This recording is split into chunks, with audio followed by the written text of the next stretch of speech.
प्रभु का वचन सुनाना मुझे बड़ा अच्छा लगता है। सबको जो यीशु, बाइबल हमारे सामने यीशु की अलग अलग तस्वीर पेश करती है। उनमें से एक सुंदर सी तस्वीर है यीशु भला गडरिया। यूहन्ना का सुसमाचार अध्याय 10 वचन 11 से लेकर 18 तक वचनों में यीशु कहते हैं मैं भला चरवाहा हूँ। और यीशु ये कहते हैं जिस तरह पिता मुझे जानते हैं मैं पिता को जानता हूँ और उसी तरह मैं अपनी भेड़ों को जानता हूँ और मेरी भेड़ें मुझे जानती हैं। कितनी बड़ी बात है कि एक ईश्वर है हमारा जो हमें जानता है, हमारी बातों को समझते हैं। और मेरे भाई और मेरी बहन, यीशु बहरा नहीं है, वो सुनता है। वो गूंगा नहीं है, वो बोलता है। वो अपाहिज नहीं है, वो सामर्थ्यशाली कार्य करता है। एक बात मुझे बाइबल में बड़ी अच्छी लगती है। यूहन्ना का सुसमाचार और पहला अध्याय, वहाँ पर फिलिप नथानियल को लेकर यीशु के पास आते हैं। यीशु और नथानियल की ये पहली मुलाकात है।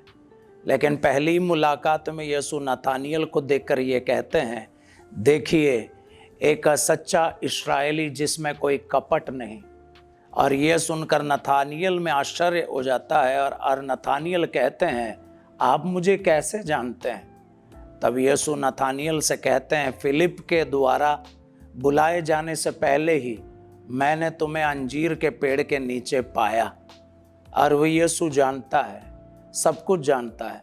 वो आपका नाम जानता है, वो आपके खानदान को जानता है, वो आपके दर्द को जानता है, वो आपकी आहें जानता है, वो आपके राहें जानता है, वो आपका सारा सब कुछ जानता है। आपको शायद याद है लूकस का सुसमाचार अध्याय 19 में एक किस्सा हमें पढ़ने को मिलता है। एक छोटे कद का इंसान यीशु को ढूंढता हुआ आता है, पेड़ के ऊपर चढ़ जाता है, वो जक्केऊस। अध्याय 19 वचन 5 में यीशु सीधे उस पेड़ के नीचे जाके खड़ा हो जाता है। भले यीशु भरी भीड़ में धक्के मुक्की खा के वहाँ तक आ जाता है, लेकिन पेड़ के नीचे खड़े होकर सीधे ऊपर देखता है। और ये जक्केऊस की और यीशु की पहली मुलाकात है। फिर भी यीशु उस आदमी को नाम लेकर पुकारता और कहता है, जक्केऊस नीचे उतर के आओ, आज मुझे तुम्हारे यहाँ ठहरना है। मेरे भाई, आपकी सारी परेशानी, बीमारी, अड़चन, सब कुछ वो यीशु जानते हैं। ना केवल आपके नाम को, ना केवल आपके खानदान को, ना केवल आपके परिवार को, बल्कि आपके परिवार के वर्तमान दशा को भी वो जानते हैं, क्योंकि वो यीशु भला चरवाहा है। स्तोत्र ग्रंथ अध्याय 23 वचन 4 में कितना अच्छा लिखा हुआ है, चाहे मुझे मौत की अंधेरी घाटी से होकर निकलना भी पड़े, मुझे किसी अनिष्ट की शंका नहीं, क्योंकि वो प्रभु मेरे साथ रहता है। इसलिए मेरे भाई, आज के इस दिन में मैं आपको ये संदेश देना चाहता हूँ, यीशु भला चरवाहा है। वो आपको जानता है, वो आपका उठना बैठना जानता है, आपका टूटना बिखरना बिलखना जानता है। और वो यीशु जब आपके पास है, साथ है, तो तुम क्यों घबराते हो?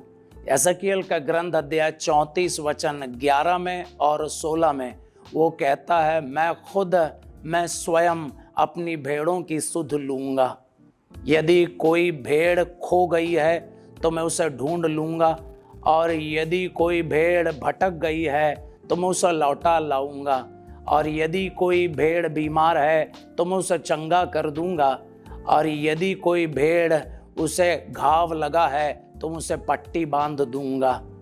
और वो यीशु कहते हैं अगर कोई भेड़ मोटी भली चंगी है तो मैं उसकी देखरेख भी करूंगा। एक ऐसे यीशु है हमारे साथ जो आपको जानता है, समझता है, सुनता है, आपसे बातें करना चाहता है। और वो आपके जब करीब है तो आप क्यों परेशान होंगे? प्रेरित चरित्र अध्याय 4 वचन 8 से लेकर 12 तक के हिस्से में लिखा हुआ है, पेतरुस ने लंगड़े को, जो जन्म से लंगड़ा था, उनको चंगा करने के बाद उस चंगाई की गवाही देते हुए कहते हैं, यीशु मसीह के नाजरी के नाम पर हमने उसे चंगा किया। और उस यीशु को आपने जिसे मारा, गाड़ दिया, वो यीशु आज जी उठे हैं। और यीशु मसीह के नाम के सिवा हमारी मुक्ति के लिए कोई दूसरा नाम दिया भी नहीं गया है। इसलिए मेरे भाई, यीशु आपको तो जानते हैं और हमारी जिम्मेदारी आप भी उसे जाने और वो उस यीशु के सामने अपने पापों को स्वीकार करे, पश्चाताप करे, अपने जीवन को बदल दें और बाकी का प्रभु संभाल लेंगे। क्योंकि यूहन्ना का पहला पत्र अध्याय 3:1 में लिखा है, कितना महान प्रेम उन्होंने हमारे ऊपर प्रकट किया है, हम उनकी संतान कहलाते हैं और हम वास्तव में वही है।